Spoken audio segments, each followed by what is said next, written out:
What's up? What's up, everybody? Welcome back to TDPHINSTALK, home of the real Miami Dolphin fans, and we are back with another one. And you know what today is, baby? It is Monday, and we can't have a Monday any better than having Phinsanity Monday, man. It is about to go down. I'm excited about it. Phinsanity, I think she got a lot on my plate today. You know, she runs Phinsanity Monday. I can't wait to see what she has ready for us, guys. Outside of that, man, we're going to talk about Dolphins news later in the show. But how is everybody doing, man? Y'all hit that like button on your way in. We're trying to get over 200 likes on the video. Not only that, make sure you check me out on Instagram, Twitter, and Facebook at TDPHINSTALK. You can also find my content at dolphinstalk.com. Thank you, everyone who donates via Super Chat and helps the channel do bigger and better things. Also, thank those who donate via PayPal, Cash App. It's greatly appreciated. And shout out to all the Patreon members who show a monthly committed support to TDPHINSTALK. Love you for that. And thank you. I'm in debt to you guys. And remember, anytime you want to see something happen on the channel in the Patreon, just hit me up. Say, hey, TD, I like this. I like that. Try this. Try that. I'm down for it. And that's to all the Patreon members, man. I appreciate y'all love and support. Shout out to Life is a Gamble, Elba Majasiel Phil. If I messed up the Elmi Majasiel, forgive me. It's just long, but I tried. But I appreciate the donation. He said, I think we all good now. That you live. Fins up. We all good, man. I appreciate that one, man. Again, everybody who donates to the channel, thanks for your love and your support. And thanks for keeping the lights on over here at TDPHINSTALK. Shout out to the Mod Squad. I appreciate Chef Jew making sure that he reminds us, man. We got a lot on our plate today, all right? We're going to talk about Tua and his fanny pack. We're going to talk about COVID and how it's impacted MLB and how it can cross over to the NFL. We also want to talk about Jadeveon Clowney, how he out here playing himself, looking like he desperate now. We're going to talk about that later on in the show. But before we get to all of that stuff, let's have some fun like we always do on Phinsanity Monday and bring in my girl, Phinsanity. What's up? Hi, everybody. Hey, TD. What's up, man? I'm good, man. I'm feeling good. What about yourself? I'm feeling great. I'm healing a little bit. You know, got all this ink on me now, so I kind of kept my word. So I'm just healing. This is the first time I've had a t-shirt on since Thursday, so it's different. Did it hurt? No. It was more uncomfortable than anything, but it didn't hurt. I just kept talking to the guy. His name's Colin, really great artist, and he kind of kept my mind off of it, So wow. since we were having critical conversations, the critical thinking conversations, then it was just breeze. It was only 3 hours, so it was a lot to get done in 3 hours. I go get these little patchworks, a few flames, a dolphin tattoo, but you gotta, I don't know if I can do it, It's literally all the way up here. And here's the one I like the most, because it's the 66, so that's Larry Little. But when you go that, it's Jason Taylor. So that one, sweet. I like the most. I really had to think about how to do that one. Growing up, Jason Taylor was my favorite, so I definitely had to honor him on here. And then we have some palm trees in here to connect everything. It's a lot. I'm gonna unveil it when it's completely done, because I still have to go back and get shading. I'm adding waves. There's so much more. You don't know how much arm you have until you get a sleeve. I bet, man, that had to hurt. See, you better than me, Phinsanity. I'd have been crying like a little weak when I got to write this question down, because I just saw a great question in the comment section. Okay. I'm going to write it down for later. Basically, the question was, how do I feel about not having anyone in the top 100? I didn't even know. I wasn't even paying attention to the top 100 because I really don't be caring about it. I can't wait till we answer that question, because I have my friends. Hey, Larry, how are you? I just have to put it down. What? No number 28, Fins? Oh, wow, Larry, really? Okay, Larry, I'm going to ask you, because you know me-ish. Do you think the number 28 is on me? Everybody in the comment section, let me know. Do you think the number 28 is tattooed on me? Oh, man. I don't even want to guess. Because I hope not, Phinsanity. I hope not. I hope not. Wow. I hope not. Please don't tell me it's on you. Is it on you for real? Somebody's saying, wow, everybody's saying yes. Hold up. No one says, nope, I don't think you are that crazy. Wow. Someone said, of course. Oh my gosh. Nah, someone said more than once. Wow, that's crazy. Man, that would be Stay crazy. Stay tuned to the end of the show and I'll let you know if I have the number 28 on me. Miles Johnson said, how many times is TD gonna hate on Tua today? Over, I mean, not Tua, X. He said X. He said X. Over under 3.5. I'll take the over. Phinsanity 3.5. It's a good thing I know the number so I can win that bet by just not talking about X. Big You know why he asked that, right? You know why he asked how many times TD gonna hate on X, right? Because he probably heard X ain't in the top 100 like he ain't supposed to be, but that's another story. Let's get off of that, all right? All right, here we go, man. Let's get started, Phinsanity. I'm going to be drama-free tonight. I'm not going to be hating on nobody tonight. I got that out of my system just now. So let's go. What you got? What you got for me today? What you got for me tonight? All right, TD. So for the first thing, I need you to do something that you probably haven't done in a long time, okay? I need you to look at our team from another fan base's point of view. So you kind of have to take the homerness out of it. You got to take, all the 16-0 out of it. You got to look at it from the outside looking in. And you're just going to tell me, it's kind of like a survey. So you have the excellent, very good, good/okay, bad, and very bad. And you let me know what other franchises think about our various position groups, okay? All right, let's do it. You sure you can do this? Yes, I can. If you do not do this without you being biased. I'm not a Dolphins fan right now. I'm so just somebody who loves the NFL. All right, let's roll. All right, so we're going to start off. Larry Elsa, that is impossible, Larry, but we're going to do it. Larry, you should come on. You can do it. I know you can do it, Larry. 16-0. Oh, I thought you asked the question already. Okay, go ahead. All right, I'm gonna be good. This is why. I'm gonna be good. Oh man. First position group, of course, quarterback. Quarterback. So what am I answering? What I think about it, or how do I rate it? Like survey. If you had to fill out a survey about the Miami Dolphins position group, what's the name? Do you think they're an excellent group? Okay. Very good, good/okay, bad, or very bad?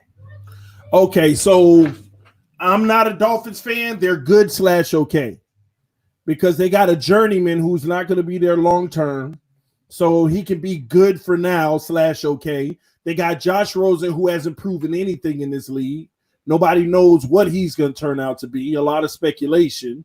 And then you got a rookie who hasn't played a single game in the NFL. I'm not scared of the Miami Dolphins quarterback room. They're going to have to put the fear in my heart as a non-Dolphin fan.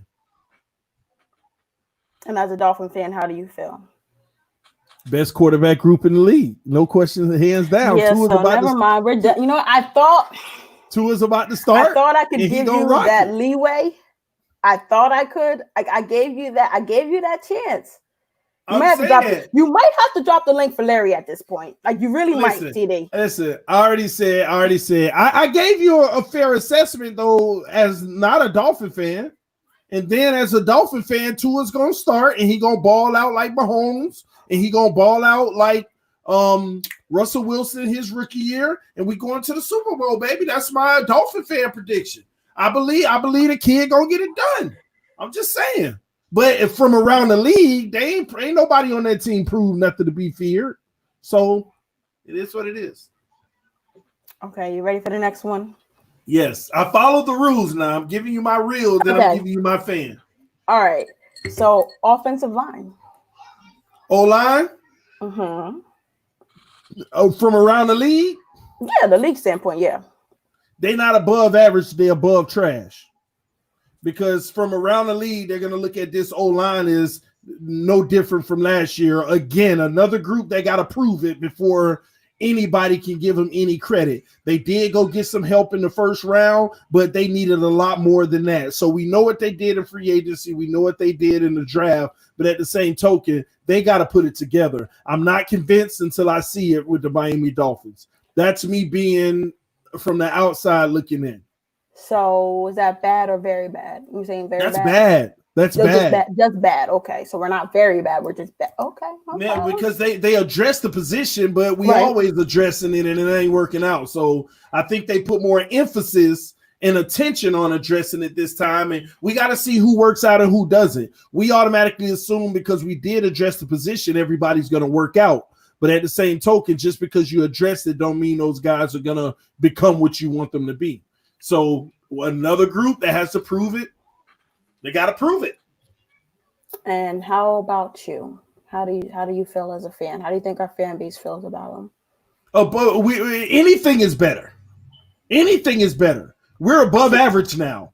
As a fan, we know how bad we were, and the way we addressed it it's been addressed in. We've never addressed it like this. We never addressed it like this. So we went in free agency, addressed it in the draft. It was so much better. Please go out and prove it, but I'm good as a fan. I'm good. Okay. At least we put some attention to it. All right, ready? Wide receivers. Mm-hmm. Wide receivers from around the league.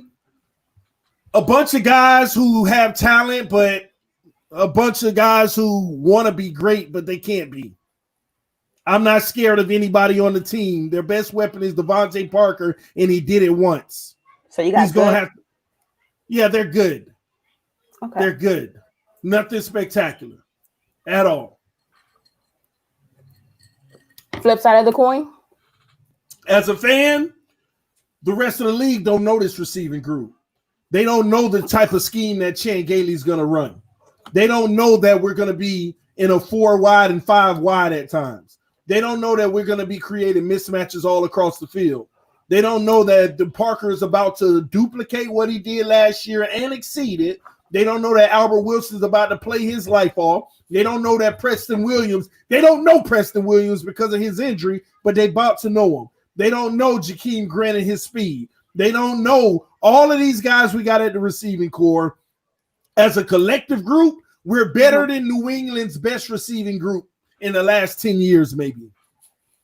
Collectively. Whoa. Hey, I'll argue that. I'll argue that. I'll argue that. Yep. Even when they had Randy in them? Yeah, but he was he the only one? Well, I think.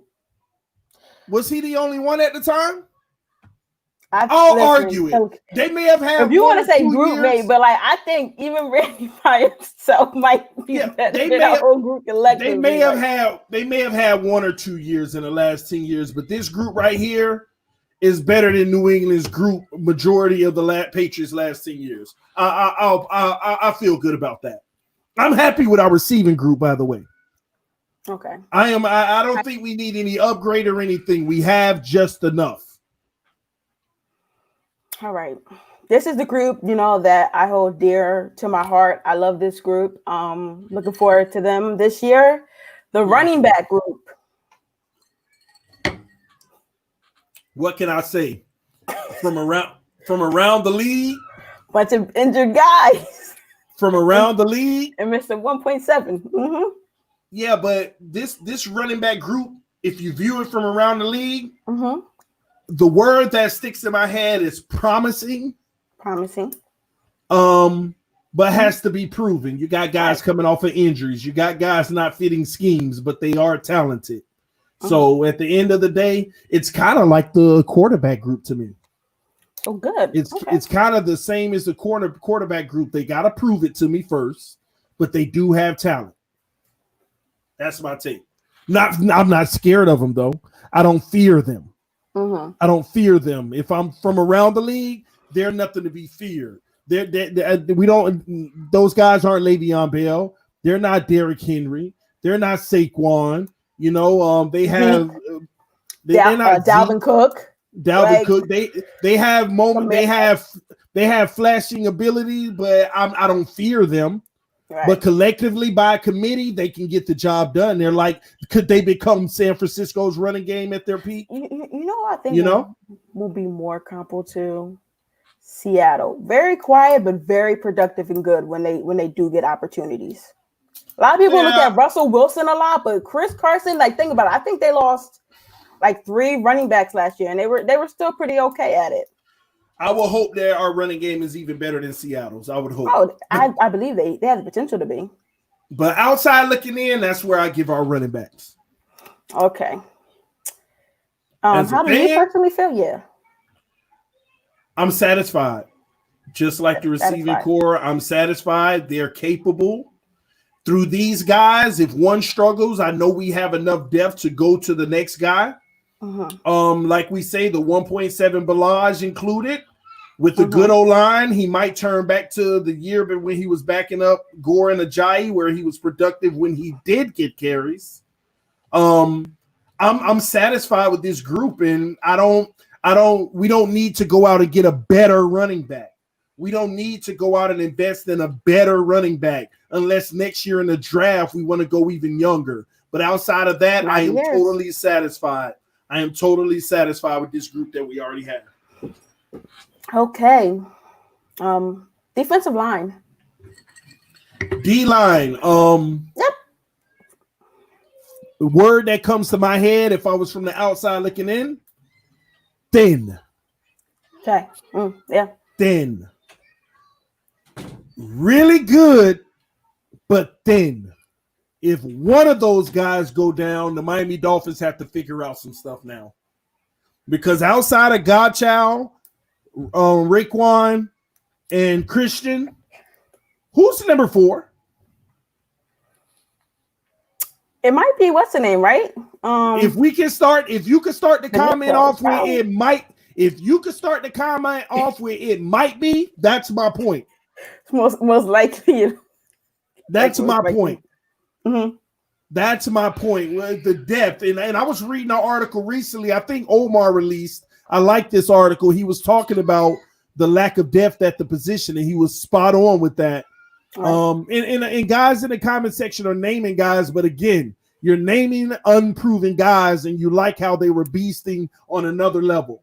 Again, proven guys, thin is the word.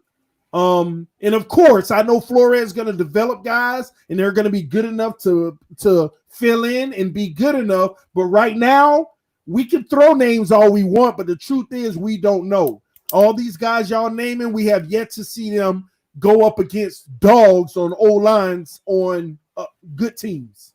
So good? You're saying we're good or bad? We're good. It's just thin. It's thin. Remember that year we had Remember we had Charles Harris and all of those guys. They're gone. And those guys got hurt. Yep. And Matt Burke didn't know how to adjust. As soon as the nose tackles went down, we got killed for the rest of the season. We couldn't stop the run, and play action was murdering us. So again, if one of them get hurt, Flores might have to go creative and go to a 4-3. So that we could play 2 at a time. So it's I don't know, man. I don't know. That's my concern with the nose tackle position. I mean, just the interior, just the D-line in general, because I'm not counting the guys on the edge because the linebackers. Yeah, Dolphin 82 made me laugh with his comment because I really heard it in my head. What's that? Oh. well, you know. Well. Oh man, comment of the night. All right. How do you personally feel? How does our fan base feel about it today? The defensive line. The defensive line as a fan base, man, I'm happy, especially with Raekwon Davis coming in.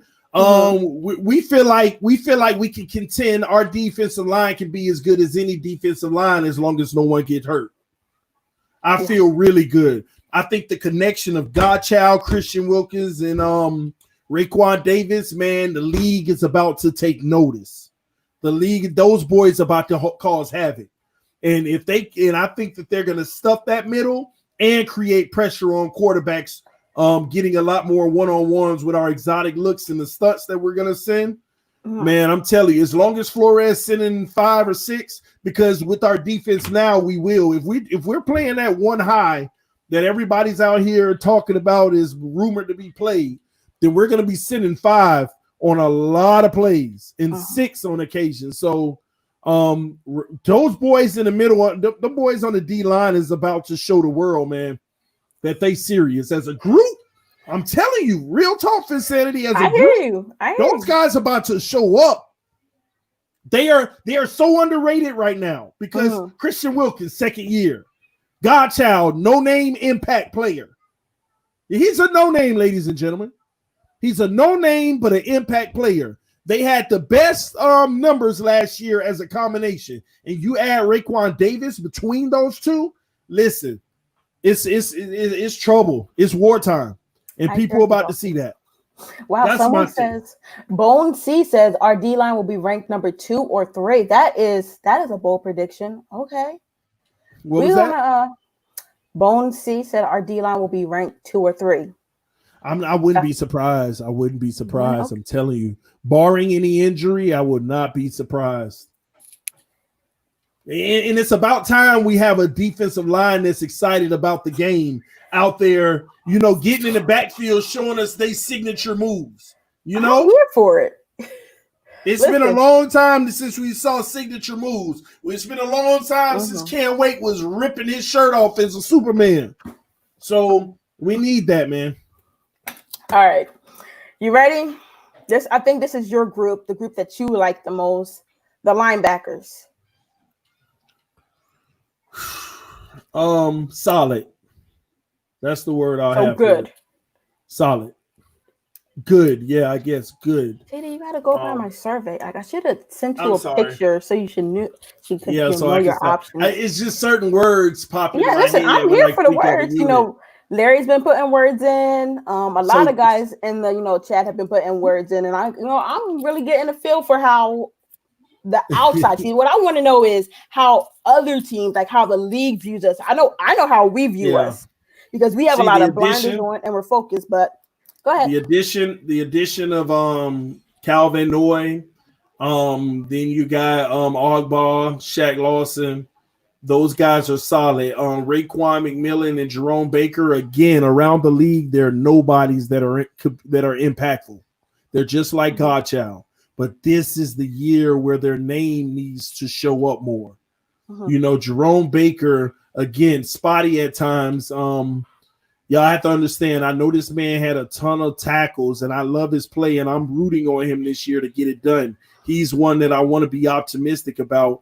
But guys, out of 100 and whatever tackles, 120, 30, 40, whatever it was, only less than 10 were in the backfield for a loss.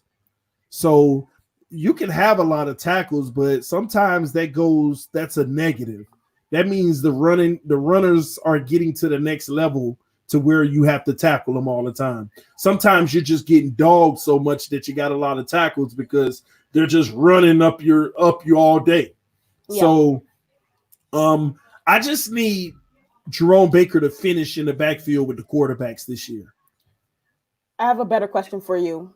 Who makes a bigger leap this year out of the young guys? Is it going to be Egwavon, Baker, or McMillan? I mean, we talk about ceilings all the time, but who's going this year with having Van Noy and Ogba next to them? Who's going to make a bigger jump? Baker will. Egwavon isn't even going to get much playing time with the additions that we brought in. Baker in there. Some respect. Go ahead. I just want to throw him in there out of respect. Go ahead. No. That's fair. Baker. Okay. Baker. See, Raekwon, I like Raekwon's game. I'm gonna be honest. Raekwon doesn't even need to take this big leap. Just show small progression, and we're good to go. Hopefully he gets his money. It shouldn't be too much, but he gets his next deal. But Baker, I need to see a bigger leap. For us to always talk about how Flores loves him, I need to see that love translated in play. Because if I was Flores, I would like him, not love him right now. I would like him. And he needs to take that leap to where he becomes loved. he's a vital part of our defense. The way we used him last year, he's going to have 10 times more opportunity this year to actually be utilized in that way. But now he has to finish. I'll go out on a limb to say he might be one of the most important pieces to this defense this year. Okay. He might be one of the most important pieces. When we take that chance on the blitz, he's the guy that's supposed to come free and got to finish up. And if he doesn't, he's going to make X and Byron look bad if he doesn't. So Baker, over under 5 sacks this season. That's a tough one. It's like you put it right on the line for me. And it's about him finishing them. And if he can, he would be seen as one of the top linebackers. So under someone says under 5. He's gonna get 6 or 7 this year. I'm rooting. I'm all in on Baker. I'm all in. I'm rooting for him. Chips in the middle of the table. Because he's gonna be sent even more now with those 2 corners. He's going to be sent. They're sending him. Hey, Mr. They're sending him. Wow, okay. Oh, my God. 6 or 7. 6 or 7, y'all. And he's mentioned as a possible Pro Bowl player if we go to the playoffs. All right. So you can – I don't think we did it as a fan. Did you do it from a fanboy's point of view yet, TD? Linebackers, I'm mysterious. Good on the edge, mysterious in the middle. Okay. All right. So secondary, you can break it up. You can separate the cornerbacks and the safeties if you want. I just put secondary. It's completely up to you. Secondary. Mm-hmm. Let's put it as a complete corner. Complete unit. Okay. Together. Yeah. Outside the league. Mm-hmm. Respect. So you're gonna say good or very good on that one? Very good. Very good. Okay. Finally have a very good. If we run a single high safety with Eric Rowe in the back and Bobby in the nickel, if we run a single high, man, I'll say great. Not very good is great. Not excellent, but it's great. So I'm gonna leave that alone because they asked me if I could, how many times I was gonna say something bad about X. So I'm gonna just leave it right there. Great. Well, I wish it was excellent, but I'm not gonna comment. Okay, so Joseph, my boy Joseph said corners are elite and safeties are suspect, and he also took the over. One thing people don't know is Joseph Bryan is actually really good, really great. Let me not undersell him. A really great sports gambler. So if Joseph Bryan says Baker is going over, people go ahead, find it somewhere, go call a bookie and take the over on Baker's stats. Because Joseph, listen, every time I've asked him something, he's been spot on. There's not been a single time he's lost me a cent. And I think it's been like, so if he's like over, Baker about to have a Pro Bowl year. From a fan's point of view, TD, how do you feel about how do we as Dolphin fans feel about our secondary? Oh, nobody's throwing the ball on us. We locking everybody down. Oh my gosh, you're trying to throw it in the air and it's picked, it's deflected, it's all. That's how our fan base feels. You know what I wish we had? What's that? And I think I don't think we acknowledge this enough. A bruiser. I wish we had a bruiser back there. Just somebody who, even if you catch that ball, 9 times out of 10, they can knock it out your hand. Or somebody who just threatens you. Like, you don't really see too many of them in the league anymore because of, the CTE stuff. But if we had like a bruiser, like when they come in the box, like quarterback's eyes go white, like scary. I would love if we had like, and I mean, I understand that. I understand. Sorry, I saw the comment about Bobby, so my heart started racing. Sorry, guys. Don't read it.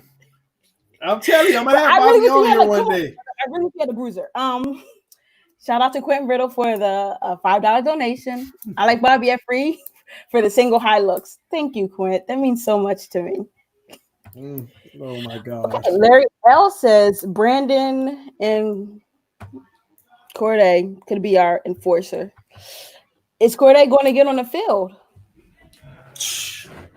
Right now, yes, like a Ray Lewis type player. Like when I look at like our linebacking core, I don't see maybe Agba.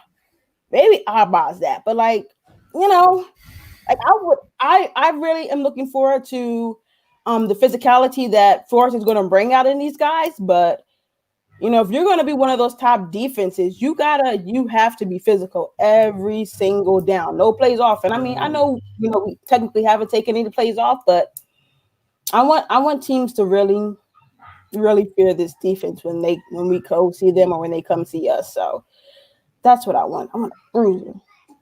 Shout out. Give me my bruiser next year. You ready for the next one? Yes. Tight ends. Tight ends? Mm-hmm.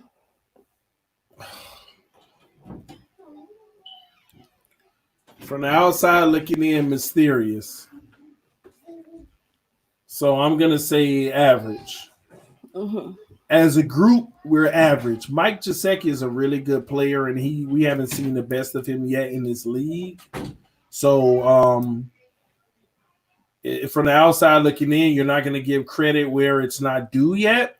Mm-hmm. Mysterious because, again, even the acquisition of the gentleman that we just brought in, this was a former second-round pick who was highly coveted early on, hasn't transformed in the NFL yet, but I look at that trade, everybody's like, oh, we just got this tight end that's a nobody.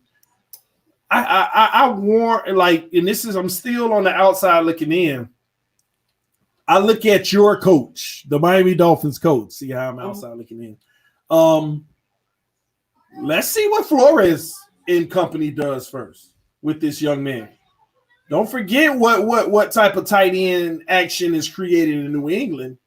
Let's see if they know a thing or three about putting some work in and developing a tight end. Because this guy is, he bigger than Gesicki, ain't he? He might be. Because to me, Gesicki is amazing, but a little undersized. You mean like weight-wise? You mean weight-wise? Overall, period. Height and weight. I don't know. I got to go check it out. I'm guessing off the top of my head. I think Shaheen is 6'6". I can't remember off the top of my head how tall. Sure, for mine, I think he's taller. He's taller and bigger, and a better blocker. And the man has almost an 80% completion percentage. Yeah, the targets are low. Yeah, the targets are low, but the completion percentage is still high. He's 6'7", I thought. Oh, he's 6'7"? Okay. I didn't know Gesicki was 6'7". You said the same? Gesicki is 6'6", and they're saying Shaheen is 6'7". He's bigger, though. What's his weight? Oh, my God. Because Gesicki 249 or something. I think that's what I said. I have to look it up, man. Somebody will tell us in the comment section eventually. But can y'all put the name by the person, too? When y'all say this. Oh, so yeah, they dropping it now. Shaheen is 6'6", 258. I swore he was 6'6". Well, I mean, he might be listed at 6'7" somewhere else, but officially he's listed as 6'6", 258 as of now, I guess. And Gesicki is listed at 6'6", 249. That's what I was saying. I thought they were the same height, but I knew the one had more weight. So he got about 30 pounds on Gesicki, which probably shows you why he's a little bulkier and handling blocks. I don't know 30 pounds. One is what? Shaheen was 278? 250, right? Yeah, and the other guy, 278 for No, Shaheen is 258. Gesicki is 249 right now. That's what the internet is telling me. Okay. Well, I don't know. They be off. They be massively off. But we'll see once camp come through. Oh, can't wait for the pictures. See once it come through. But either way, all I'm saying is if they utilize him in the offense more, people have to realize this man has an 80% completion percentage. His career, he just hasn't been used, but in a lot of blocking situations. So he is already a proven blocker, but his completion percentage is nice. So a few more reps, and man, you might have a double tight end threat. And I like that. So the Dolphins are mysterious at the position. They have a lot of upside at the position, but nothing that scares you right now. But Gesicki in a 5 wide is a threat. In a 4 wide, he's also a threat. So that's where the Dolphins are right now. As a fan, woo! Flores about to get a hold of him. We about to have that Gronk and Hernandez minus the criminality effect. So, let the man rest. I mean, hey, yeah, rest in peace, man.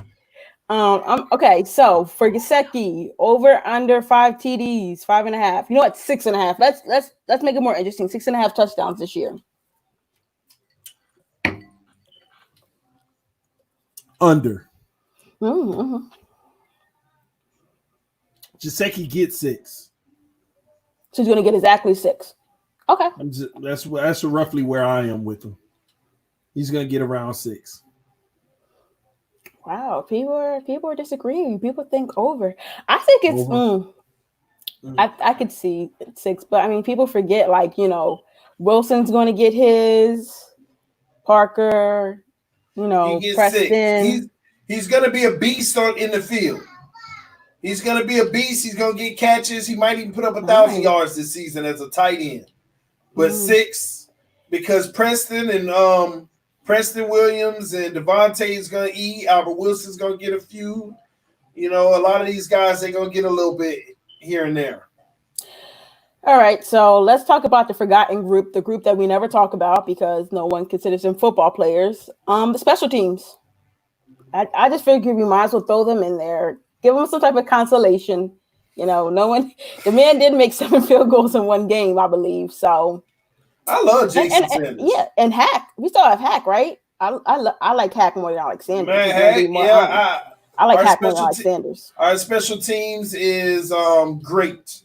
Matt Hack is an amazing punter who has done a hell of a job putting the other team with terrible field position. And I love I love Jason Sanders. And he had a little rough patch at one point, but it was shortly lived.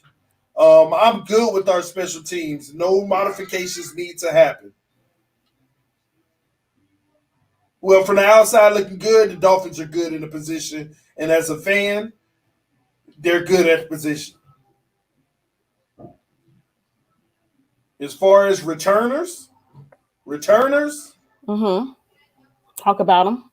We're good at the position as well. We got receivers that can do it with Jakeem Grant and Albert Wilson. We're good.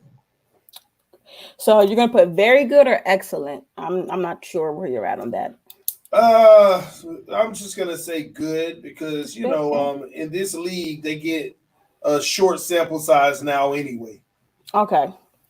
So next question for you.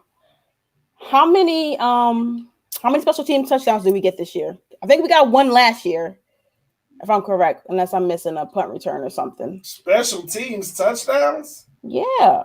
You mean kick returns? Yeah, I mean, we got 1 last year, but didn't like Matt Hack throw the ball to Jason Sanders? That's considered special teams, I believe.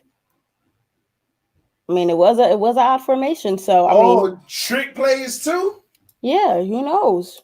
Might fake punt, throw for a touchdown. I don't know. Somebody might run through the hole. You know, Malcolm Perry might be off to the races. People, I don't know. So I want to know how many. 4. That's a lot. I mean, there was that year when Walt Aikens was just blocking the mess out of everything. I give Albert Wilson 1. I give Jakeem Grant 1, and I give Christian Wilkins 2.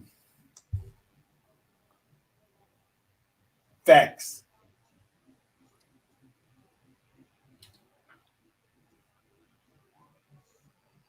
What's wrong?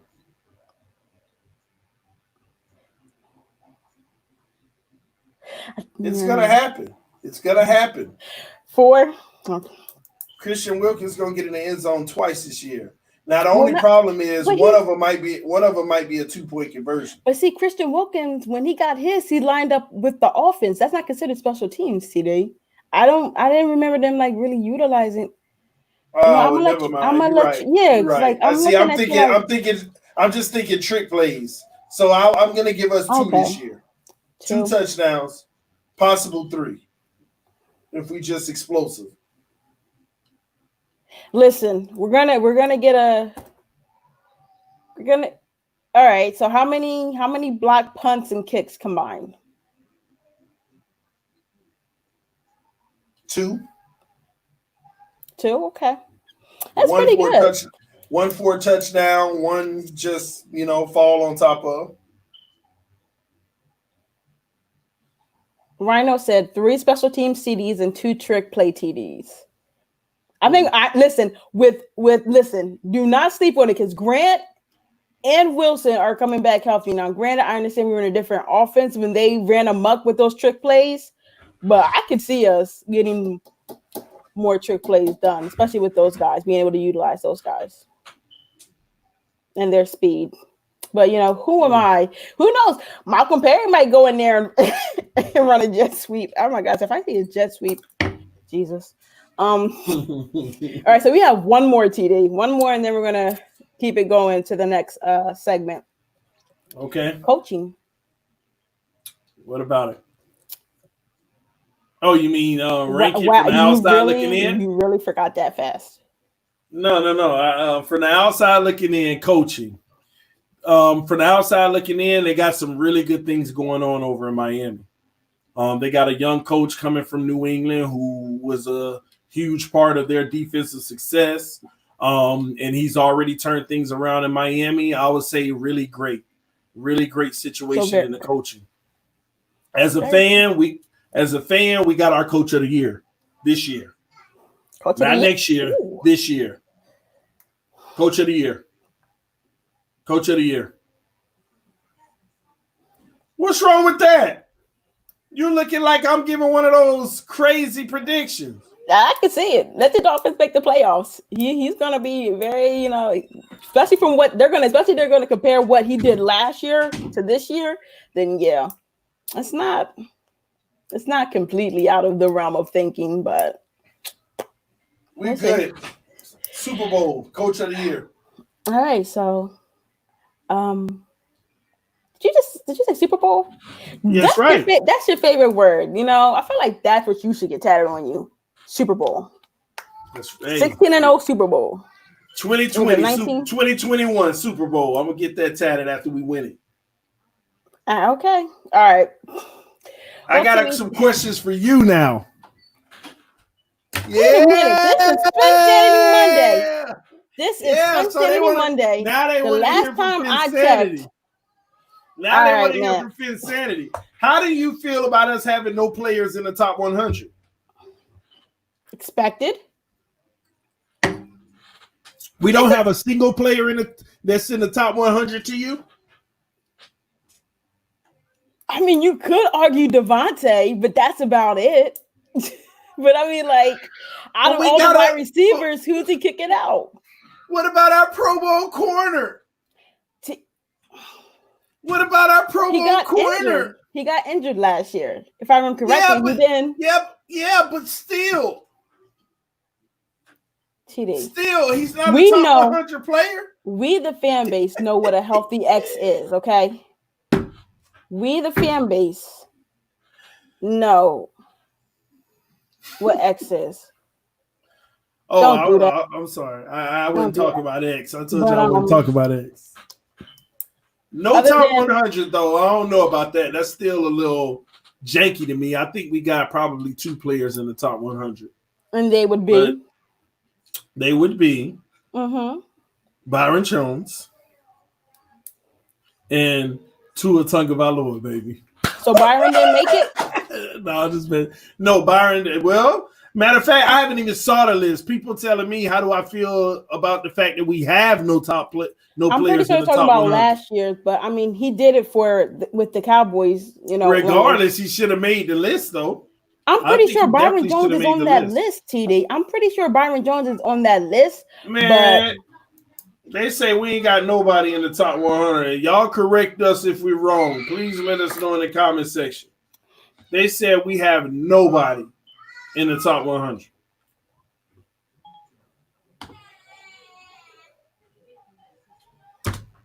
I don't see it. Nope, he was for 2019, I guess.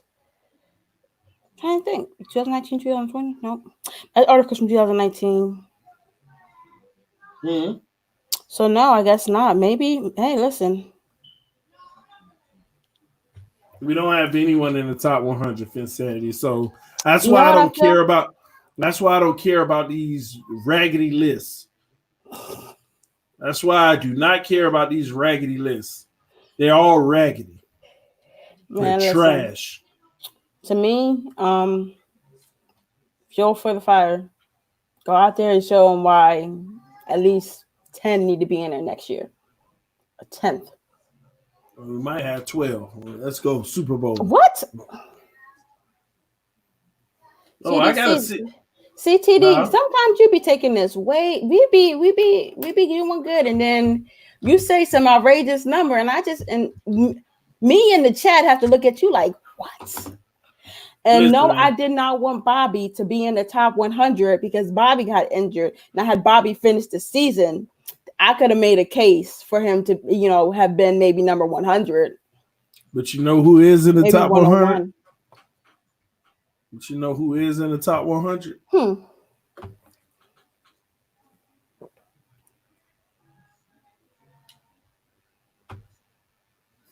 I didn't say his name. No wonder. Tannehill number 68th in the top 100, man. They don't put Tannehill 68. Tannehill ain't made top 100 his whole career. Now he done left Miami and he top 100. Y'all taking Adam Gase, Tannenbaum. Adam Gase, Tannenbaum. All of them bums wasted a lot of good players on this roster. They destroyed Ajayi, Landry, Pouncey. They destroyed everybody we had, man. That's why you need the right coach, man. Hopefully now our coach can actually protect our players, man. Hopefully now our coach can protect our players. Hope Tua don't have the same fate. I hope Baker. I hope a lot of these guys don't have the same fate, man. Robert Hunt, I hope you don't have the same fate, man. Austin Jackson. This is why. Noah, I hope y'all don't have the same fate, man. And y'all man. I needed a vacation. An extended vacation. This right here. Phinsanity. But you got to admit, our coaches ruined it for us in the past. It wasn't our freaking players, man. It wasn't the players. It was the coaches. All right. You ready for the next one, TD? Yes, I got another one for you. All right. So what's up with Clowney out here playing himself, looking a little desperate? You know when the Jets traded Jamal Adams, they got a safety back from Seattle. So that's like that. Yeah, he's on Twitter saying, "Hey, Clowney said, come get him, Jets." Like he going through a third party to lobby for him. Why he playing himself out here like this, man? No, listen, at the Clowney a joke now.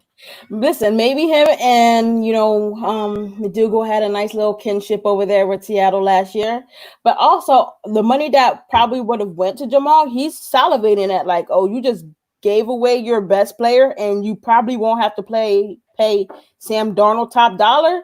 Why can't I take that money? We all know what Jadeveon's been about, these last 2 years, and for him to say he doesn't want to go to a team he can't win with, but then backdoor with saying he want to go to the Jets. Well,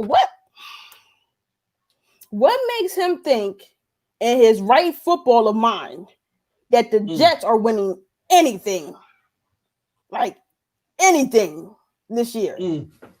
Like, does he see things that I don't see? Because if his knock on us was we weren't going to win, but 9 times out of 10, we probably would have paid him had he been on our roster. And now Clowney he wants to go to the Jets. He's going there for money. Yeah. At the end of the day, he been backed in the corner because like you played yourself thinking you was going to get over 20 mil, and now it's like, what are the Jets going to be willing to pay? And I'm pretty sure that he's going to want some, contingencies in there. But why is it that people have to keep lobbying for people to go to the Jets? No one just wants to go to the Jets. The Jets need to work on a lot of things because Le'Veon had to be, lobbied for. Now Clowney has to be lobbied for. The man said, Clowney said, come get him. I hope Tell them to come get me. I hope they do. So first, you only want to go to 7 teams because you want to win. Now, all of a sudden, you want to go to the Jets. Walking contradiction. I hope he goes. That's just like Minka talk about I ain't want to do all them other positions, and all of a sudden, I want to be a Rover this year. I want to be the Swiss Army knife all of a sudden. Listen. That's ridiculous. Listen. I like Greg Williams. I respect Greg Williams very, very much, especially as a Dolphin fan. I love what he does as a defensive coordinator. I hope they go get Clowney just so we can face him and show him what winning really is 2 times a year for the next however many years he's there. You didn't think we could win? Well, how about we go out there and actually beat you twice a year and we'll show you what winning is really about. Like that's my mood. That's my attitude. You feel me? I hope. I don't care what they got to give them. Bring them. I'm not afraid. I'm not afraid. Bring them. And I hope we run to his side every single play. I hope we throw to his side. I just want him. I just want us to give him the work, give him the business. Because I already know the Jets are. Nobody's going to give him that kind of money now, and then the salary cap going down to 175 next year. Mm-hmm. Man, Clowney's he done clowned himself. Life is a gamble. It's hilarious. He says Gay selling dime bags during the game. Man, listen. What do you know about that Jersey lifestyle? Clowney wanted a playoff team. Then why he trying to go to the Jets? He want that money now. He want that money. But you know what? I love my team for standing resolute and not overpaying that guy. Shout out to Greer and Flores because that's a player that they wanted and coveted, but not going out their way to break their bank for one player. That's the mood that I'm on. Congratulations to you, Greer and Flores. Big move.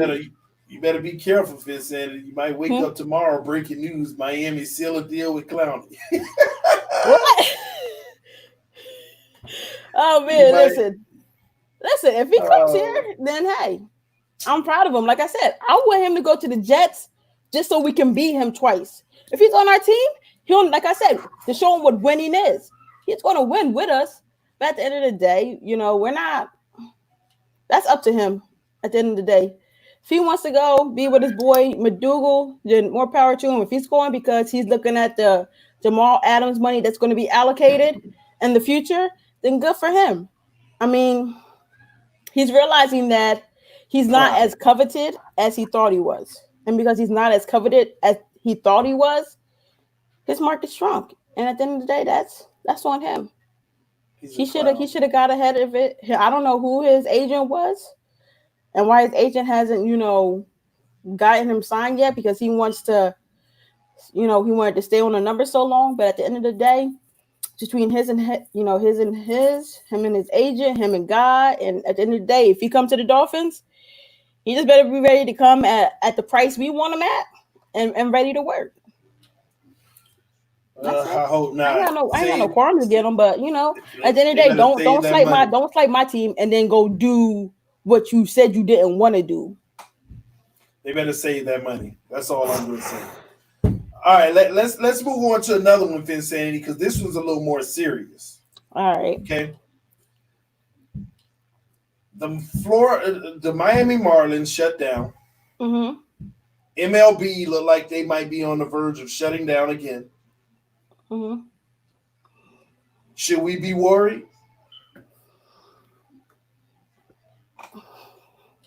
The MLB started their season, and they just got underway, and now they're canceling games and shutting stuff down because Miami Marlins had 3 players test positive, and it's probably even worse around the league. Should we be worried? because baseball is just like the NFL. There ain't no bubble. Mm-hmm. I mean, and that's what I was talking about. I think the last time I was on here, it's not about who you come in contact with, it's about who you come in contact with, who they've come into contact with. And at the end of the day, they should have bubbled.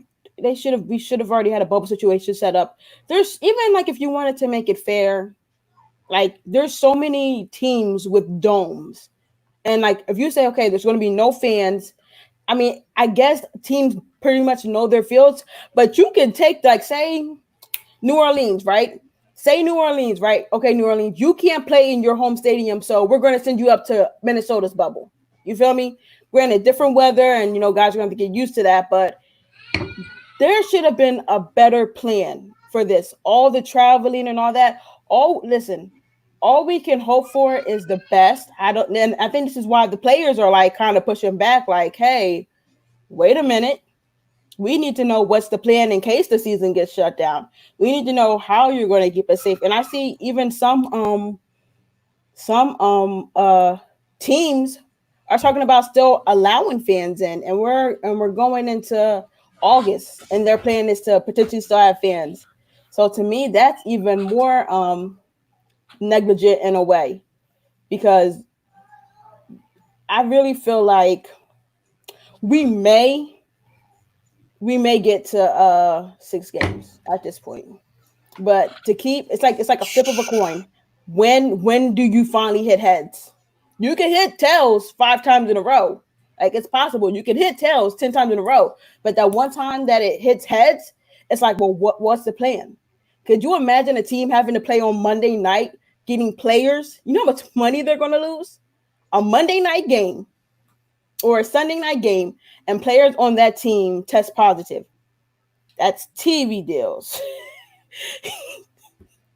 You know it's money ESPN and NBC pay the what's the name, the NFL, to showcase these games. It's no joke. So to me, we're going to have a season. It's about how long until that first case shows up, because people are going back home.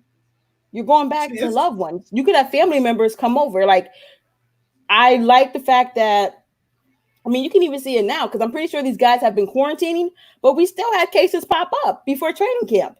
You can't 100% control it. And until they get a bubble system set up, I think they should move the season back. There's a part of me, though, that feels like the NFL at some point is going to say, I don't care. It's your job.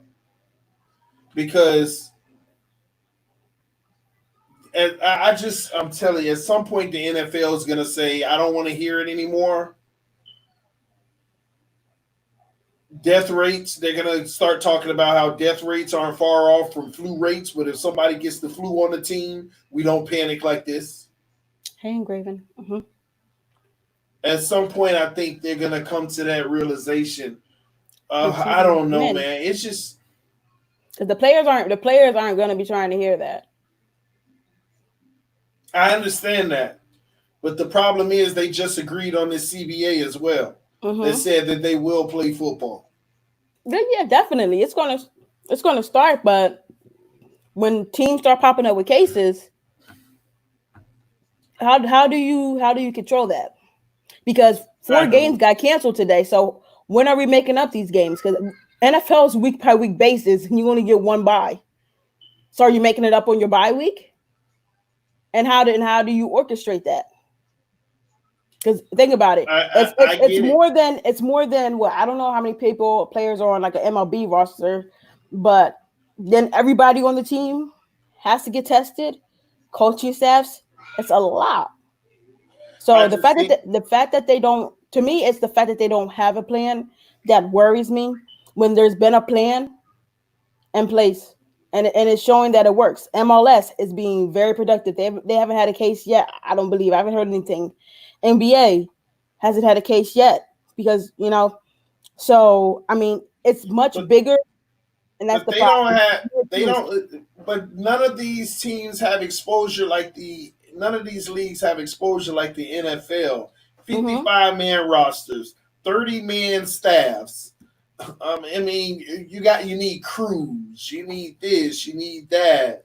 It's too many people involved when it comes to the NFL. But it's really when it comes to this situation, it's not about a if, it's about a when. Which week does the first case pop up, and what team and what players, and then what do you do once that happens? And that's the honest thing we could say, TD, because you can't. What if the NFL does this? Huh? What if the NFL does this? So they do testing every week when the season starts, right? Mm-hmm. Okay. The Miami Dolphins got 3 players who test positive. All right, Mm-hmm. those 3 players have to be quarantined for 2 weeks until they get retested. You add another player to your roster in place of them for that time frame, but we keep moving on. Mm-hmm. You know, they might even go that route. The league is going to play. If you test positive, you're just sick and you're on IR. You're on IR. Bye. You're quarantined for a few weeks, but we're going to allow you to bring in 3 more players. TD, that's all. But TD, that's all good and dandy until it's a star quarterback. But it is what it is. But how do you tell a contending team, you know, boom, we're basically going to take 2 games away from you? Hey, at the end of the day, if he break his leg, it's the same thing. If he catches the flu and can't play the game, he can't play. So I don't know. I love your optimism. Like I said, and that's, I think, like last week, I did the over-under on how many games are going to get played. Let's just hope and pray that everyone does their best and that we have a full season, because I really do believe the Dolphins can make the playoffs this year, you know, contingent upon they staying healthy and we are who we think we are, you know. So I love football. There's 2 sports that are the love of my life, you know, football and basketball. Soccer, I've been watching it, love baseball, you know, been watching rugby. But at the end of the day, football is what Americans look forward to. Mm-hmm. And I feel like this nonchalant attitude towards it, like, oh yeah, we're just going to play, to me, it's troublesome, because they've had a lot of time to set things up. They've had more months, way more months to set something up, even if it was a bubble situation, TD. And I know it's a lot of teams, it's a lot of personnel, but 16. Because even I heard somebody say, let Williamsport, PA, be the bubble. I mean, they were joking, but let Williamsport be the bubble for the MLB, because they have multiple fields. Now, granted, everybody's going to be hitting home runs if it's in Williamsport, but crazy. It's crazy that this is where we're coming to, that we really don't know if we're going to have sports. We're going to have football. I still think it's 16. I'd say 16. I say 16. Matter of fact, the NFL might even get to a point to say, we're not testing anybody. If you get sick, that's on your personal business, and you got to let us know. We're not testing the fire. I think they're really going to at some point draw the line. They're going to treat it just like, oh, you got the flu? Thanks for letting us know. They're going to take all liability off themselves, and they're just going to say, hey, if you let us know that you're positive of something, we'll treat it accordingly. But we're not going to go looking for it. Players going to be playing with it. Most of them ain't even going to have it, and they just going to keep on moving on. Listen, that's cool, but once ESPN and CBS Sports and NBC Sports get the notice that some player has been tested positive, they're going to be like, well, what about the other players that they come into contact with? I'm going to tell you, the NFL, what they're going to do, they're going to say, oh, well, we want to make sure we keep that guy away from our players, and that's it. They're not going to test anybody else. They're going to say, hey, if you show symptoms, let us know. They're going at some point. They're going to draw that line. This can't. TD, this is how crazy it was. Okay, it can't go on forever. Okay, TD, this is how crazy it was. Because on Sunday, my team, the Miami Marlins, 4 people. They only mentioned 4. Monday, it's 12 and 4 coaches. Mm-hmm. It's not as if like you can control when that person comes in contact with them or when they know they have it. You feel me? So yeah, one person finally shows symptoms, but then, oh my gosh, it's like 15 others have it.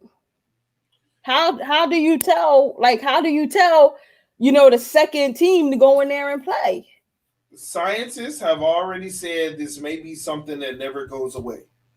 And I'm cool with that. But until we get to the point where people are comfortable with understanding the treatment of COVID, everyone's going to be worried about it, TD.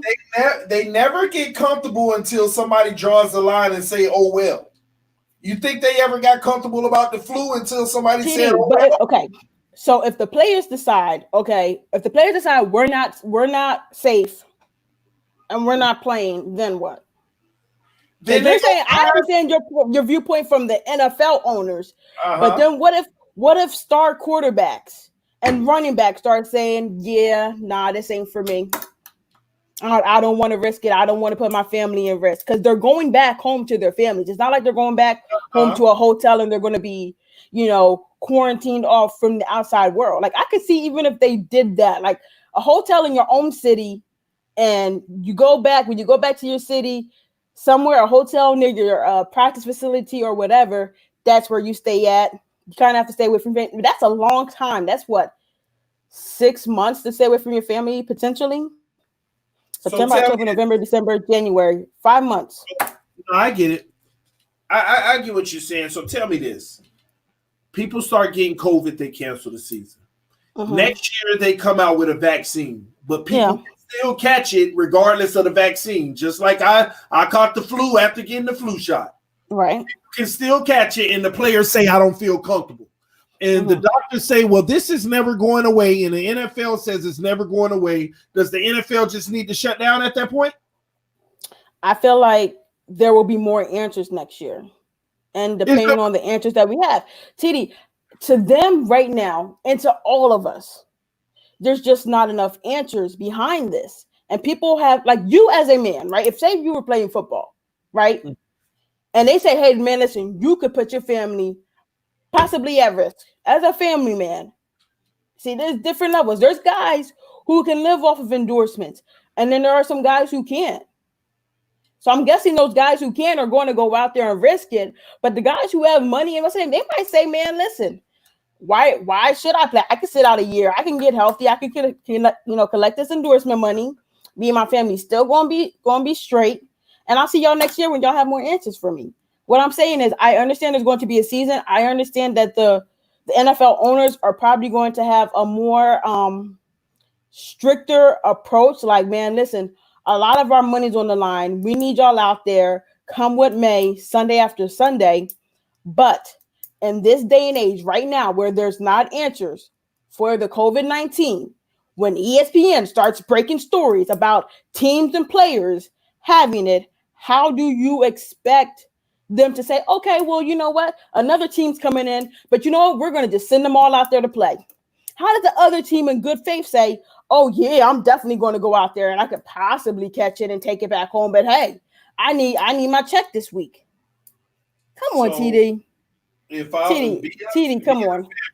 Being a family man, if I was on one of these NFL rosters, I would be, listen, what the league needs to do is just be clear. They need to say, hey, if you're going to play in this league, you got to be on our campus. You got to be on our campus. Every team has to have a campus or a hotel where they're putting all their players up for 4 freaking months, and 6 if possible. It ain't no different from people in the military going over. There's a job as well serving this country. They get paid to do it, sending money back home for their family. It's no different from people who go out to sea, the fishermen, all of that stuff. You, at the end of the day, in order for this league to work, to where people don't feel threatened, they're going to have to leave home. They're going to have to pack up and go to work and communicate that and see if their wife is good with that in the case of the NFL. If she's not, you got a decision to make. You have to make a decision for your family. Otherwise, if I was the NFL, I would move on. Hey, that person doesn't want to play because he don't want to be away. Who does? At the end of the day, eventually people will start coming back around. You bring in your replacements. It may not be the same quality, but you keep the sport moving. And trust me when I tell you, whether you want to believe it or not, more than half of this league would show up on that campus in that bubble. Oh yeah, and the campus in the bubble, heck yeah. If they, as I said, a safer measure than what they have now. That's what I was talking about. Yeah, but some people don't think it would happen because they would have to be away from their family for 5 months. Well, no, that's different. Well, I'm saying NFL needs to come out and say that's the requirement. So your best player don't want to play under them conditions. So bye. Then yes, that's a different scenario than what is in place right now. That's why I was saying they need to have a bubble. And my thing is like this, like I said, I don't know how many domes there are. You feel me? But there's a way to get it done. Even if you want to say we'll take the weather element out of it week to week, everybody's going to be playing in a dome type situation. Like you were saying, you may play on this day or that day. I remember you talking about that. There's so many things, but at the end of the day, we don't have answers. And Mike good morning, Jazza. How are you? Good morning, Jazza. Mike Pellegrino, I'm not talking about 5,000 people in a bubble. Every team has their own bubble. So say the Miami Dolphins. The Miami Dolphins rent out the hotel that's right next to the stadium. The NFL can do it. They know how to do it. And they have that hotel quarantine. They have the Hard Rock. Yeah, well, it's a hotel right next to the new practice. Yeah. Okay.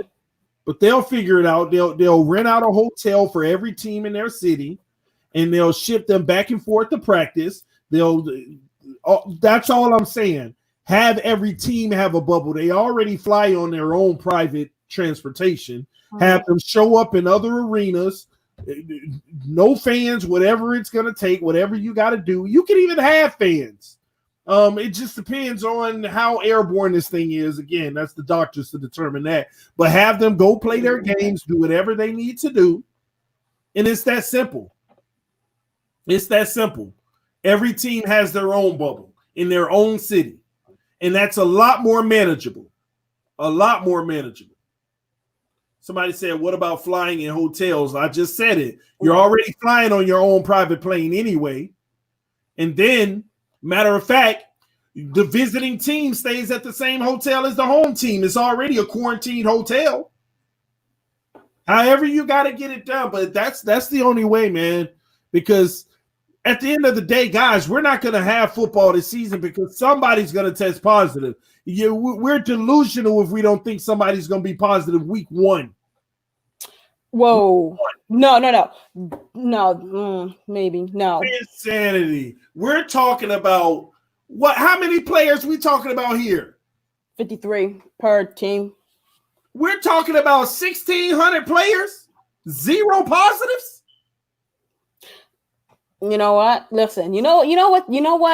The Marcus, this is the threshold. If we get through that Thursday night game, right? Because after the Thursday night game, we still it's that weekend, right? Like that Sunday. If we can get through that and get through that Friday, so I'm pretty sure that might be the last time they tested before the game. We're gonna be all right. What do you mean? You said week 1, right? You said week 1. I'm pretty sure through this training camp, because they're going to be getting tested so much that I don't think it's very likely. Let's say very likely that week 1. I think they go home every day. They go home every day. TD, if they don't understand DoorDash and all that, or sending your cousin and them to go get your food and leaving it on the doorstep, then I don't know. I mean, it's a lot of sacrifice for guys to make, but hey. You have to and this day and time, you have to, if you really want to play, if you really want to collect a check, you have to be selfless. But you can't just rely on. You can rely on the players to be selfless, but you can't rely on their kids, their wives, their whatever that's around them, their maids. I'm saying the people that cut their grass, the people that wash their windows. I don't care what it is. All of that is exposure. Right. So the people who cut their hair, all of that. It's just, this is 1,600 players. Week 1, come on, we already got players positive right now. And this should be the height of social distancing. And then they got 3 Miami Dolphins that put on the IR. Well, they were battling injury. Oh, they positive. Shout out to Bobby McCain for doing the right thing. What's that? Quarantining, working out, getting ready for the season. Proud of him. Proud of him. Did they test yet? The veterans ain't come in yet to get tested. It's just the young guys. I already know that Bobby's okay. Okay. I already know. In CB83, right, we're looking at 3,000 people overall. I'm just talking about the players. I ain't even mentioned the coaching staff. That's another 1,000. Referees, film crews, it's a lot. Water boys, water girls. I think that is so true. Fieldmen. I mean, come on, man. Man. Listen, we might well say we ain't going to have a season if that's the case, because you're going to get positive tests. Listen, man, they just got to listen. At the end of the day, there will be some type of form of season. It may get shut down, but it will come back at the end of the day. And I mean, they're trying to do a trial and error thing. I think the MLB just showed them that this trial and error thing does not work. So you didn't already cancel preseason. Listen, I technically don't need the first 4 games of the season. Insanity. I technically don't need them, but I mean, they would be nice to have. We gonna look up and have a May Super Bowl. You know what? That might be another solution. Mm-hmm. Maybe play a game every 2 weeks. I don't know. Hey, is college football even playing? They don't know yet. I think. How is the draft going to work with that? You think I feel good about drafting 2 first-round picks next year if they don't even have a season? Come on, man. Oh, this is all a mess, man. This is just a mess. TD, well, let me help you lift your spirits up, okay? Let's get back into some more uplifting. Oh man, TD, why would you do this on a Monday? It's a Monday. People already have enough to go through. All right, I got a subject. I got a subject that'll uplift us. Okay, you ready? Don't do it. No. Don't. What? TD? Because when you have subjects, TD, I just listen. Okay, I just want to talk. Go ahead. I want to talk about two. I want to talk about Tua fanny pack. That's all I want to talk about is the fanny pack. Tua rocked the fanny pack and the Dolphins Nation went crazy. They thinking the man was in an arm brace. That shows you how scared people are that this man gonna get hurt. Everybody went crazy. Is that an arm brace? The first time I saw the picture, I was like, what Tua rocking a fanny pack for? But to each his own. First of all. To each his own. But then when I started reading the comments, everybody was scared that he was hurt. I'm like, no, it's a little pack, man. It's a little fanny pack, man.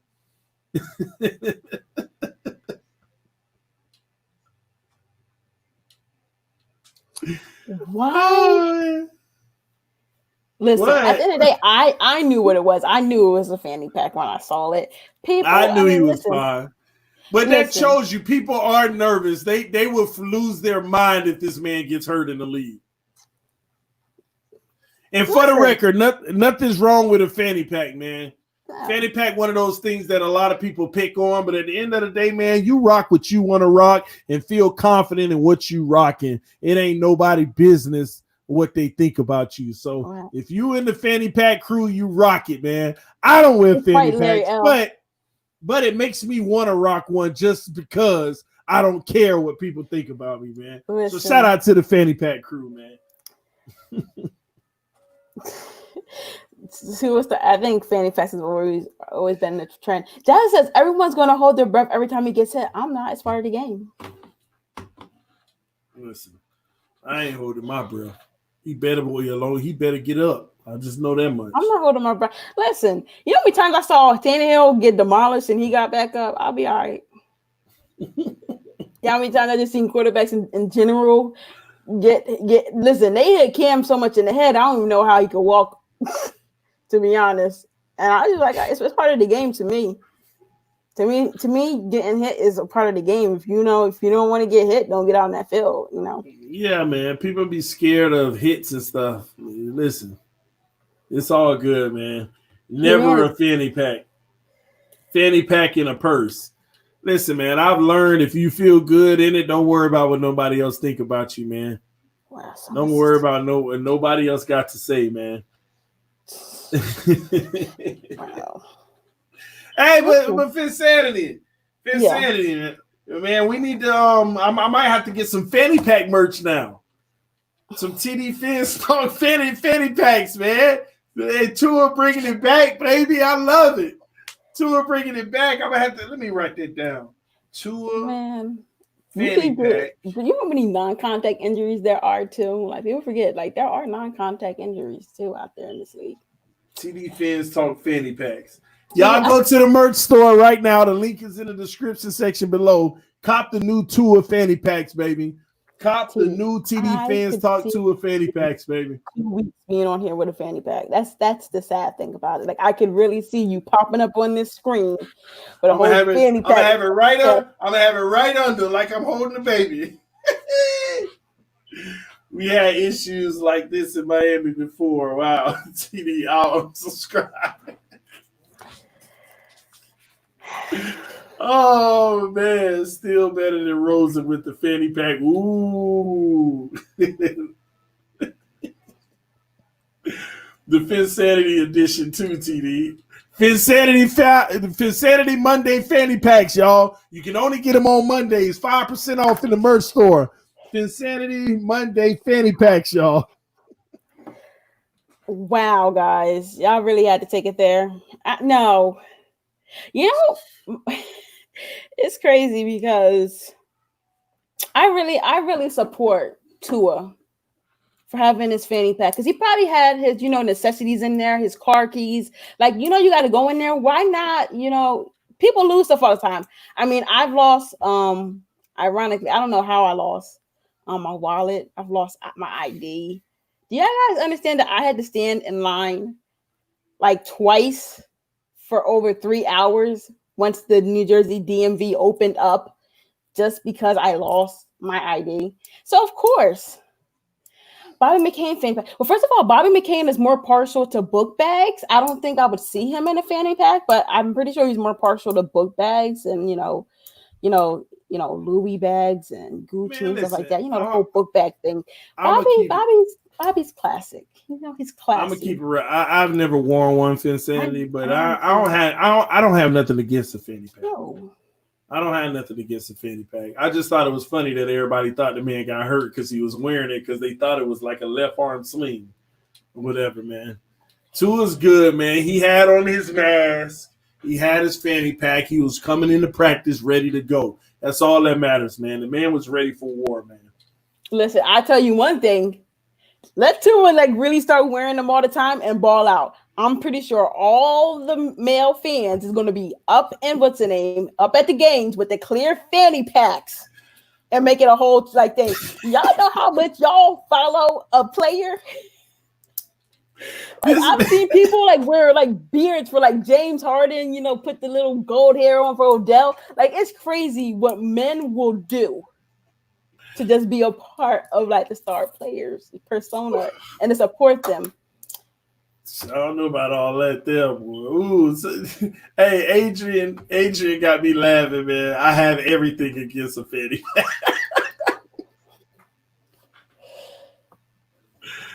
Oh my gosh, y'all are killing me, man. Oh man, I am done with y'all. See, Phinsanity, it always get wild on Phinsanity Mondays, and I blame you. You're the one. First of all, hold up, wait a minute. Because you're the one who, and did I not tell you? I said, TD, don't bring it up. And what'd you do? You're like, you know what? I'm gonna bring it up. But TD, listen, I have 1, 2, 3. I have a couple more questions for you, and then we're gonna let's do it. Wrap it up like Saran wrap. All right. So let's do it. All right, no more fanny packs, y'all. We all for the fanny packs. No more talking about fanny packs. I'm ready. Mr. Spacely, I'm dead. Mr. Spacely, don't do that. Don't do that. All right. What's the biggest matchup you're looking forward to in training camp?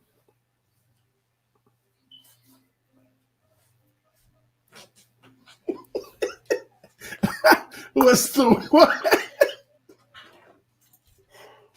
The biggest matchup you're looking forward to at training camp? This is my wife's laptop, Dad. I'm proud of you. Okay, the biggest what I'm looking forward to in training camp? Matchup. Biggest matchup I'm looking competition, whatever you want. Like, what do you want to see? I want to see Xavier Howard versus Preston Williams and or Devontae Parker. Uh-huh. That's the one.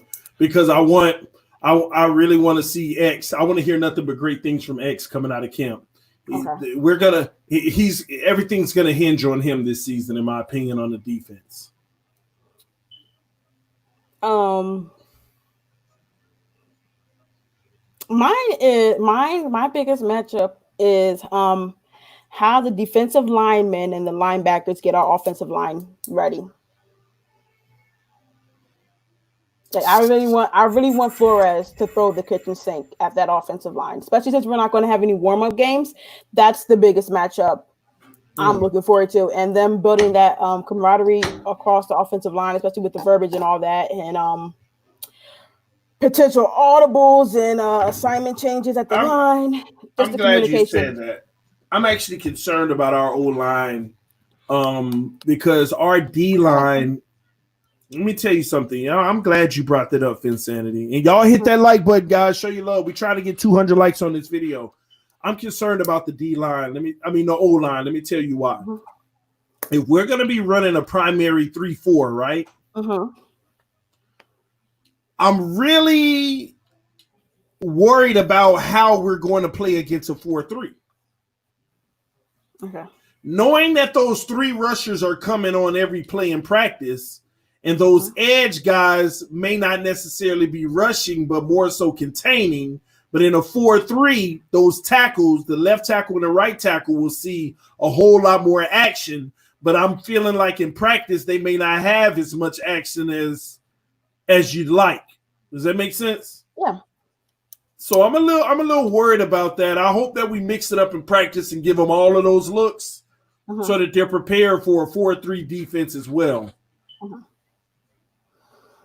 All right, you ready for the next one? Uh-huh. What's the biggest storyline you're looking forward to?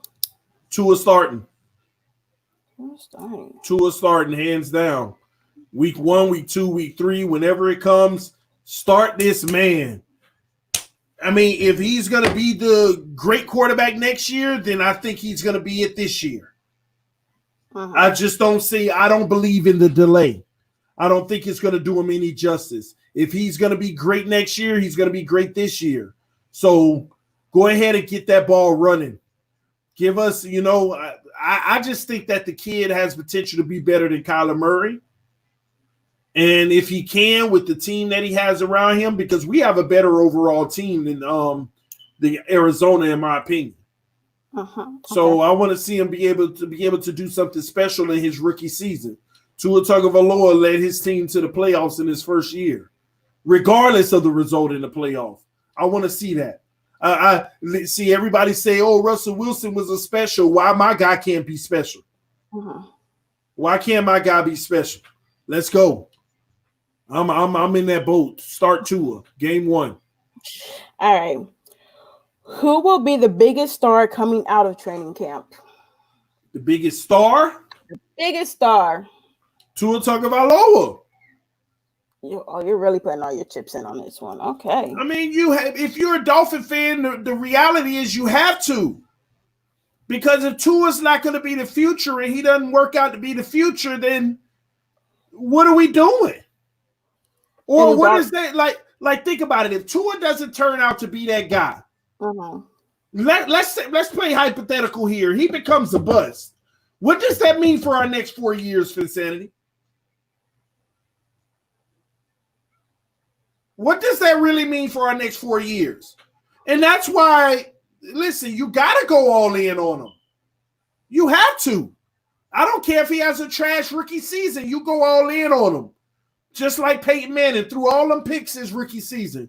Go all in on him. Play the kid. Let him get all the real experience he can get. Let him go through the fire. Good, bad, ugly, it doesn't matter. We're all in on Tua. If not, then what are we doing?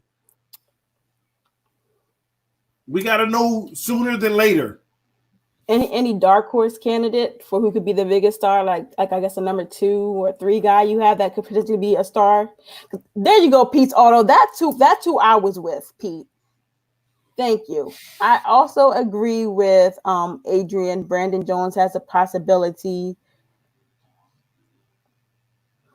You know what? You're right, Larry. I'll eliminate Tua as a. I mean, I didn't expect TD to show Tua this much love, to be honest. Dark horse star? Yeah, dark horse star. Preston Williams. Preston, okay. And Mike Gesicki would be second. Okay.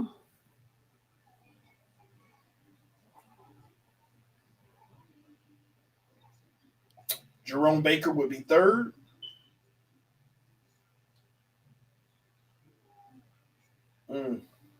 I'm telling you. Bobby McCain. The darkest horse? All right, let's hear the darkest. Josh Rosen. Oh, here we go. No, I'm just saying. You said dark horse star. Right, He's the dark. If that happens. All right. Which position group will be the most surprising? Most surprising position group. The whole group.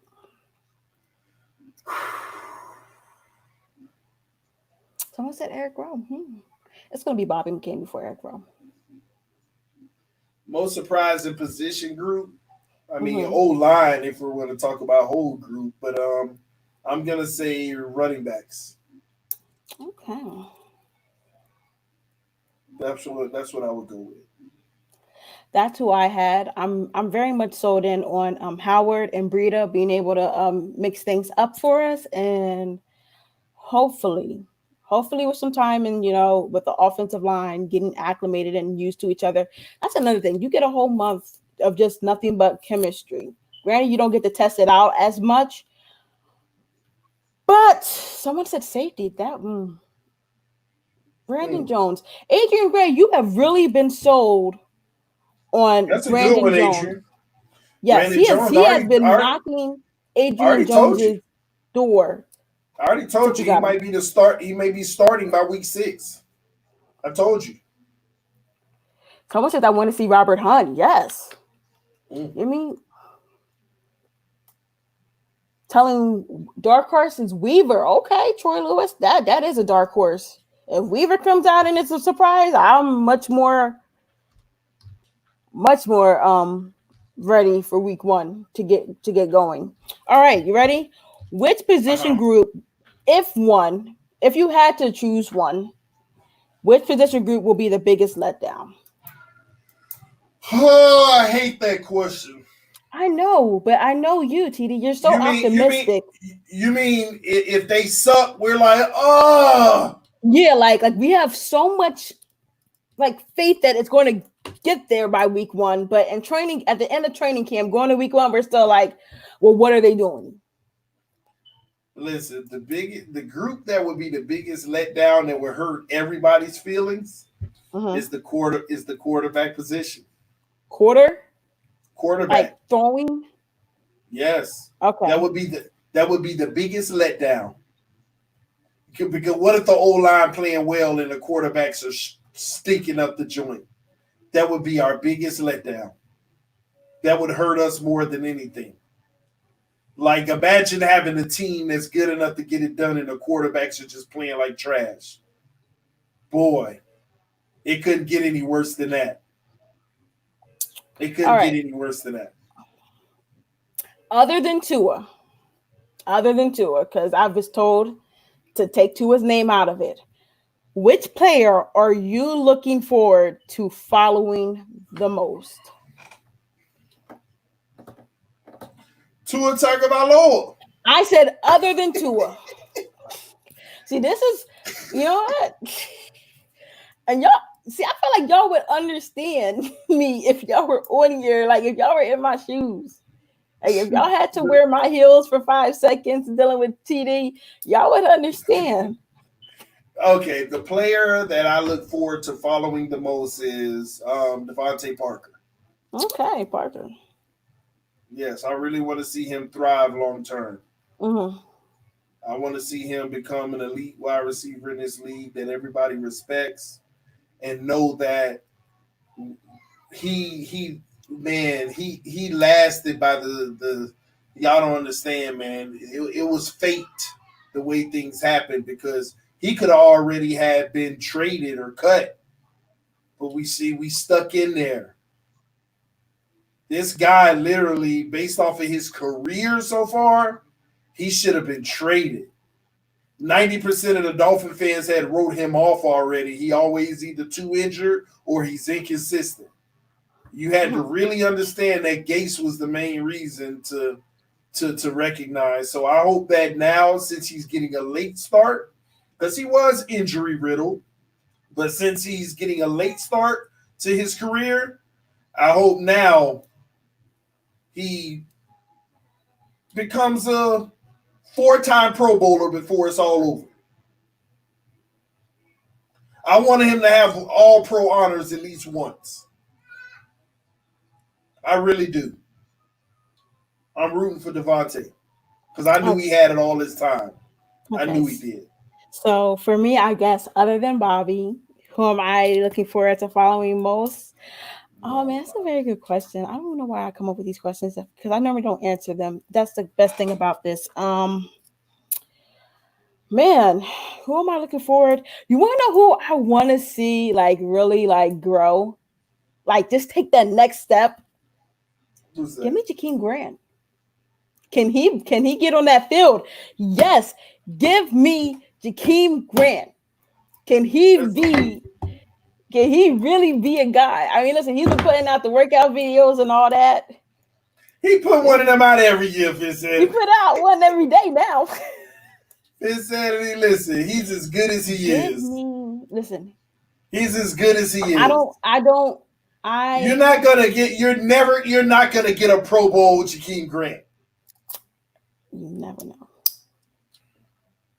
Listen, he might. You know what he might be, and I don't want to say this in like disrespect to him. He could be Devon Best S. Like on third downs, he just gets that first down for you. He could be. Is that saying much? No, but I'm saying he could be productive. He could be productive. What? What's his ceiling? What's his ceiling? Does he make a Pro Bowl? I'm not. No. You're TD, like I said, this is who I see. Y'all want to look at flashy names and big names. I want to look at, the guys who we're gonna need to step up. Like for instance, he could be like, if you want to say a current player, what if he's like Beasley? Just every third down, he's gonna be open. He's gonna get you that first down. He keeps those chains moving for you. I don't need him to be Pro Bowl. Like, I'm not saying be Pro Bowl, but take some steps. Take some steps. Be a guy that the coaches want on the field. How about that? Be that guy. You done put out all these tapes. You done already talked about how you're gonna take it up another level.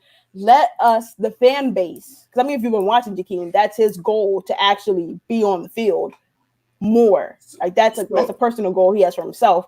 So go out there and achieve it. I'm with you, Jakeem. I want to see it. Why not? Why not Jakeem Grant finally be able to get off the offensive line? I mean, yeah, off the line of scrimmage. Sorry, line of scrimmage. Why not? I don't write anyone off until they're not on this team. Somebody said T.Y. Hill is his ceiling. Y'all better stop that mess. Whoa, did somebody say TD hating? All right, whatever, man. Larry, I understand it's a big feat for him, But at the end of the day, to me, I don't cap nobody off. If that's your dream and that's your goal to be on the field this year, I'm gonna be out there with you trying to support you. I understand what the players are like, what certain players are going to do, right? But the players who've like had flashes and like could possibly show me something. We already know what Byron Jones is going to do. We know what X is going to do. We know what Unk's going to do. We pretty much have a glimpse of what Parker's going to do. We know who Howard is. Breida, okay, if you want to give me Breida, I could rock with you on that. Robert Hunt, yeah, I would like to see, how Robert Hunt does, at that tackle or guard position. But how about a player? Because I mean, like this, a lot of y'all wrote off Parker already, but let's come on, let's go, Jakeem. Because if Jakeem can be what I believe he can be, Tua's going to have fun. Tua would have fun with that. You're right. Jakeem does need to cut down the fumbles. He'll be all right. Listen, I just want to follow him through training camp, see what he does. Bobby, as you know, is definitely my number one choice, of course. Can't wait to, see how, they utilize him this year.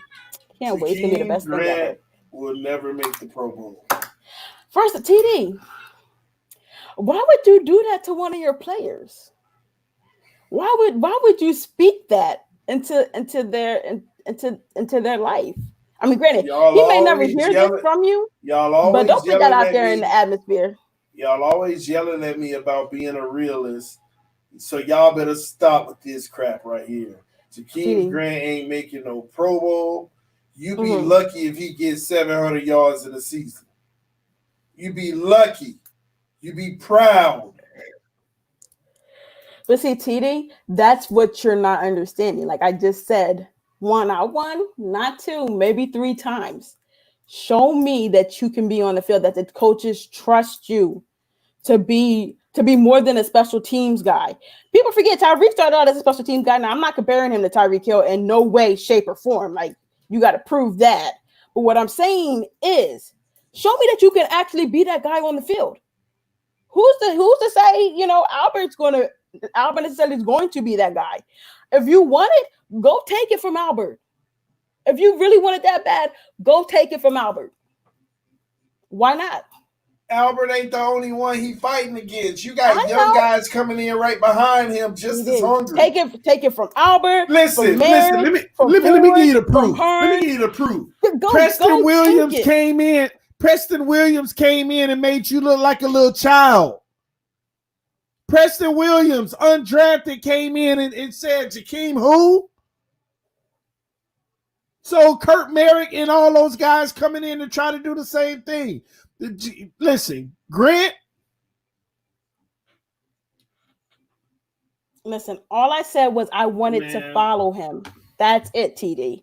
That's it. I want to follow him. I want to see what he does with this training camp. I want to see what he does that he's healthy. Because, I mean, I don't think he was fully healthy last year coming back. I'm just saying, Jakeem, I follow you on Instagram. I saw your workouts. I've seen I've seen you grinding on all that. But it's different when you got a man opposite of you. Go show us. Go show us the new and improved Jakeem Grant. Because if we get a new and improved Jakeem Grant that can be on that field and can get off of that line of scrimmage, it changes a lot, TD. That speed is unparalleled. And that's what I'm saying. Go out there and give it to me. I know one thing. Give it to me, Jakeem. I go out on more the for him than limb. he wanted for himself, TD. I go out on the limb and say this, Phinsanity. If he don't ball out this year, he getting cut next year. That's true. That's why I want it for him. I would love Jakeem Grant to be on this roster. Man, listen, Grant. I'm not saying it's the easiest thing, but guess what? When things aren't easy for you and you actually have to work harder for them, the payoff is so much more. I could see this fan base. If Jakeem could have a year and be on that field and get off that line of scrimmage, do you know what this fan base would do getting behind that man? It would be crazy because ain't no linebacker sticking with him. Period. You know what that does for Devontae and them on the outside? Period. I'm not saying put them on the outside.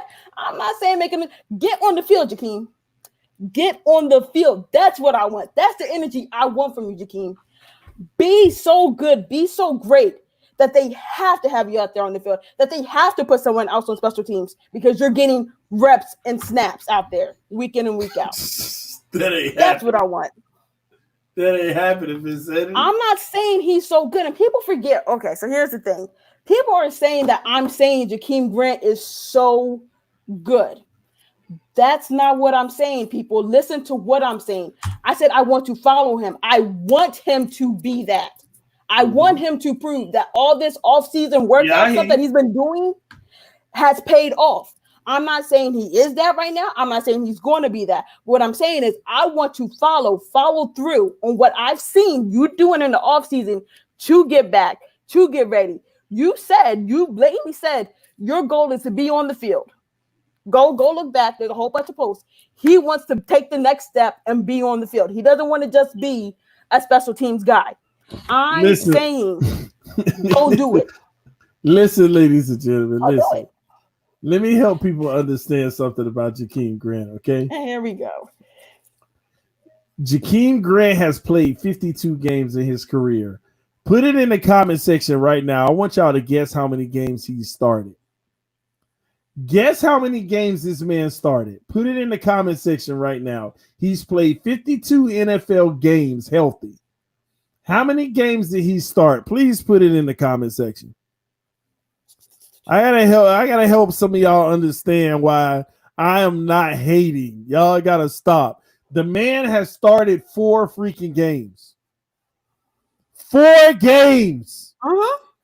I'm gonna give you an even worse stat. He's played 52 games in this league. Do you know how many catches he's gotten in his career? He's only played 52 ain't only. He's played 52 freaking games. Do you know how many catches he has in this league for his career? Receptions, ladies and gentlemen. TD. The man has 53 receptions. He catches 1 ball a game. TD. You know and what? all of a sudden, he can make a Pro Bowl. Not you, Phinsanity. I'm talking about these ridiculous people in the comment section sitting here talking about I'm hating. TD. Stop it. TD. Can I tell you something? Stop. TD. You know, my dad is a very awesome man. And he taught me, you know, putting behind what's old and pressing towards a mark. Because you knew it was coming and pressing towards the mark. Don't bring up the man's past when he's trying to press towards the mark. How about you be that guy? Press towards what mark? That gasses him. Come on. You know what? The man that got 1 catch a game. His career.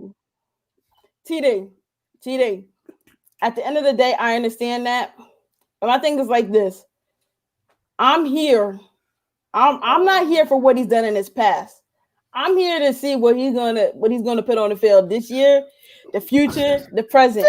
Stop it! Ain't nothing in his past. Ain't nothing in his past. The same guy that said it was Gase who was hindering Parker, and then in the same breath want to come on, CD. I know Jakeem and Parker are not comparable, but what I'm saying is give him a chance. Grant was listen. Grant. Balaj, how many times did you knock on the door for Balaj? Grant should have fell in love with Gase. He was the bubble screen guy. He couldn't catch 2 balls a game with Gase. Huh? He couldn't catch 2 balls a game with Gase. Almost bubbles to Parker. Not to Parker. To Jarvis and them. Come on, don't do that. I know. Listen, I'm just saying, Phinsanity. When someone showed you who they. Wow, Havoc, really? Listen, me and Jakeem and I are pressing towards a mark for the prize. You feel me? And listen, at the end of the day, the odds are against him. I don't always have to go with the favorable odds. You feel me? I don't always have to go with the favorable odds. I'm with the players who people don't want to appreciate. I'm behind y'all because guess what? I see something in you. I see something in Jakeem.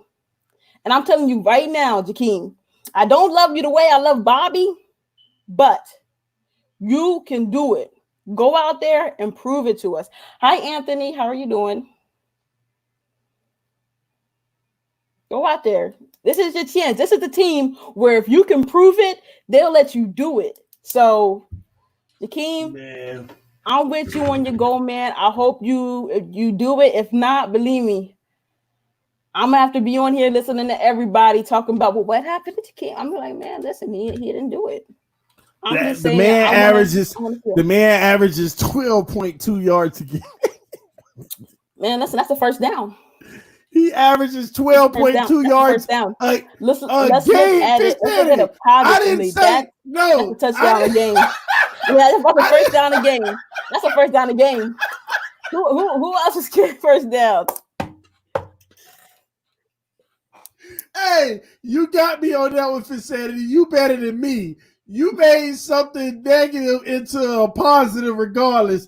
This man gets 12.2 yards a game in his career, and you said that's the first down. Yeah, man. Now, how many does he get per reception? Now, that's the real. Let me do the math for you. Let me do the math. Okay. It's probably worse than 12.2. Hold on. All right, his career, he got 635 yards, divided by the 53 catches. Oh, he a beast. 12 yards per reception. Once a game. One reception per game. Allen Hurd's getting more catches than this man. TD. Oh, listen, TD. Isaiah Ford out here putting up more than this man. Come on. They have more opportunities than him last year. Don't do that, TD.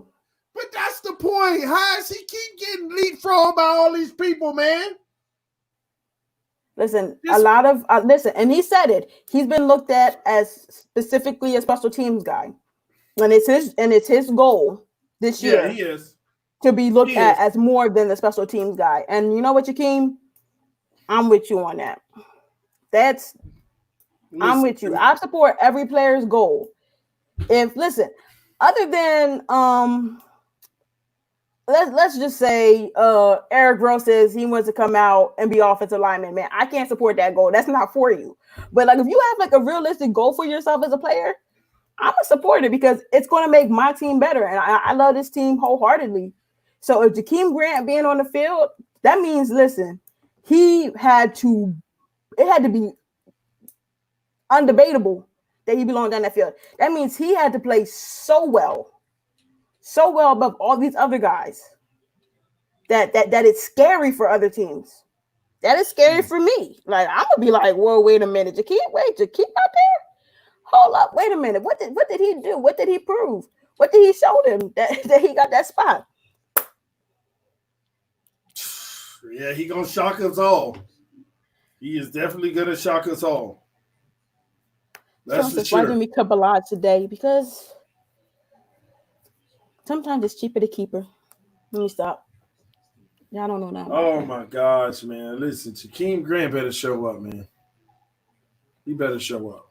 He has to be more than a special teams guy. He has to be. He has to, but will he be? Thank you, Ramon. Game started, man. One touchdown. I'm gonna be honest. Even as a returner, has he really been productive? I mean, when you really look at it, like this. He's been all right. He's been all right. Two touchdowns, 4 touchdowns. I mean, I guess that's straight. 4 touchdowns in 4 seasons. So 1 touchdown a season on special teams. It's not easy to get them, especially in today's NFL. Someone says, shock us all by going to New England after he gets cut next year, LOL. And that's crazy. And he may do well in that type of system. Are we going to have a system that's conducive for him? I think, now don't get me wrong, he's going to have a better year, but is he going to get the playing time, y'all? And that's the thing. And that's why I'm saying I'm looking forward to following him, because what he could possibly do in training camp is going to alter a lot. And It's going to change him. he also needs to get his completion percentage up. Definitely. I mean, he's averaging under 60%. He's at 59 for his career. Last year, it was his low at 57.6. I mean, you like to see a guy like Jakeem Grant who can definitely get separation in the open field with about a 68% completion percentage. That's what you would like to see a guy like that with. He's going to have to up that for sure. And when you look at players like Devontae, last year Devontae rung in 75.1%. And asking Jakeem Grant, no, hold on. Actually, Devontae had a slipping year. Yards per game was 75.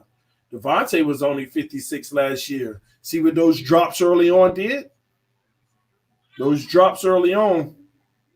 So think about like the addition of like a Malcolm Perry and Kirk Merritt. Those are potential returners, much cheaper.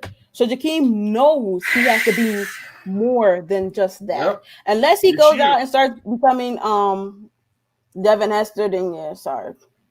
I don't think we'll ever see another Devin Hester.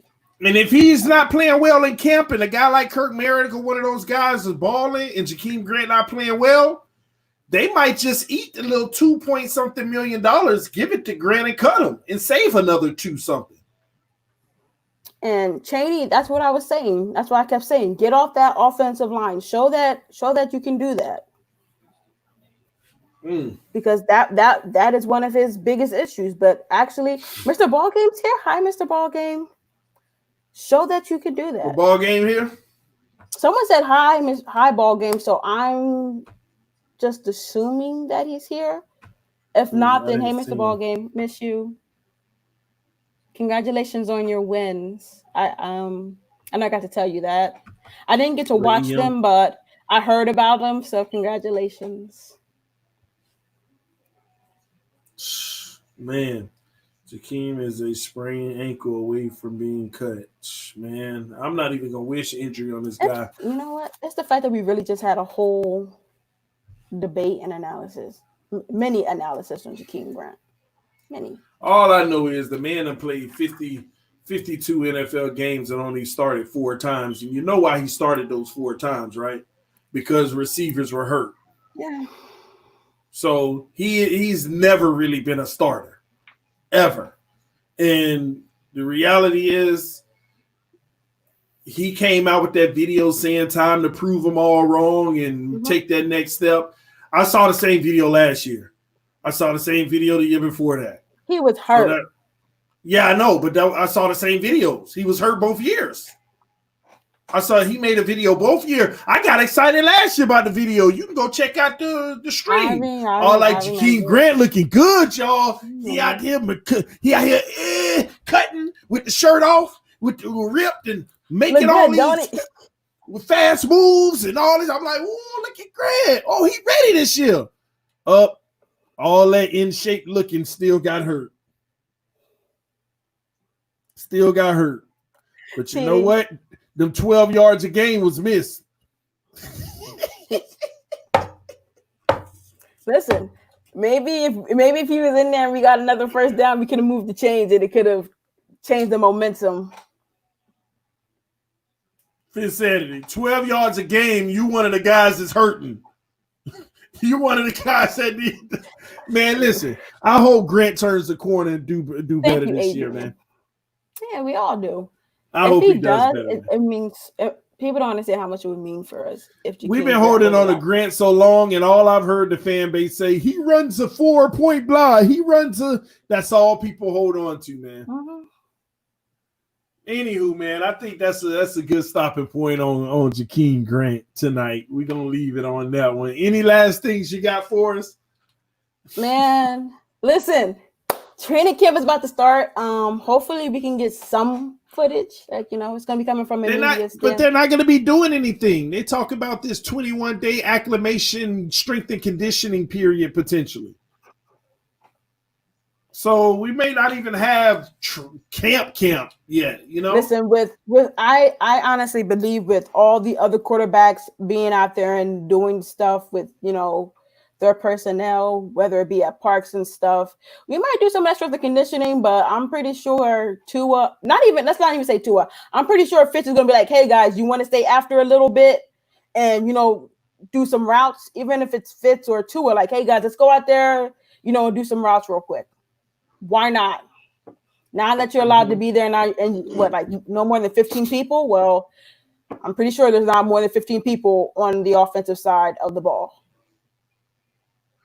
at a time. So we'll see. I'm pretty sure. I mean, it's going to be what the media is allowed to see and what they're going to be privy to. But looking forward to those. Hopefully, does anyone know how to hack? Because I would love for somebody to hack into like the media, calls, so I can watch them. She not asking y'all on this channel. She just saying email her. Yeah, Phinsanity 5. No, and for the record, okay? For the record.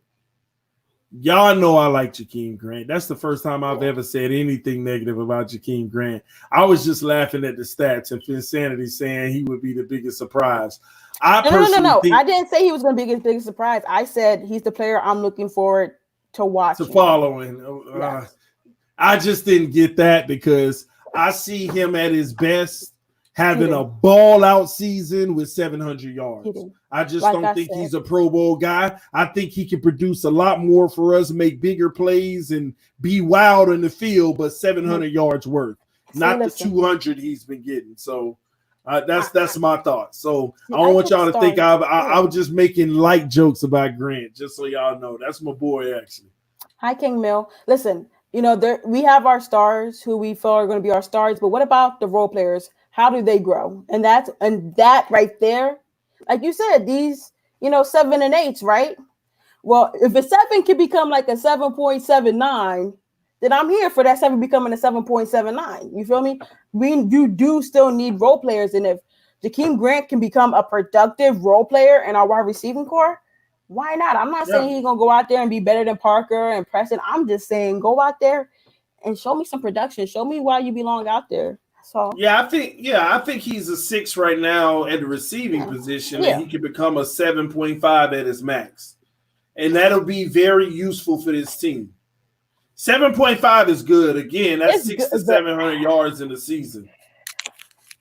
Jakeem, my goal for you, go out there and shut them up, man. Let's do it. I'm with it. Hi, Mr. Spacely. All right. Balaj surprise would be getting a 10-yard run.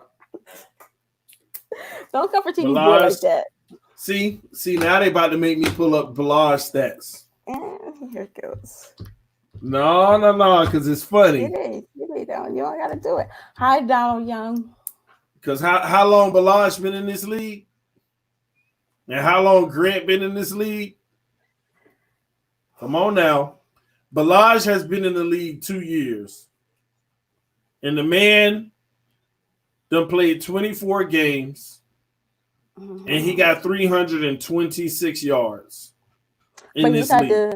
He's had to sit behind people, Exactly. So.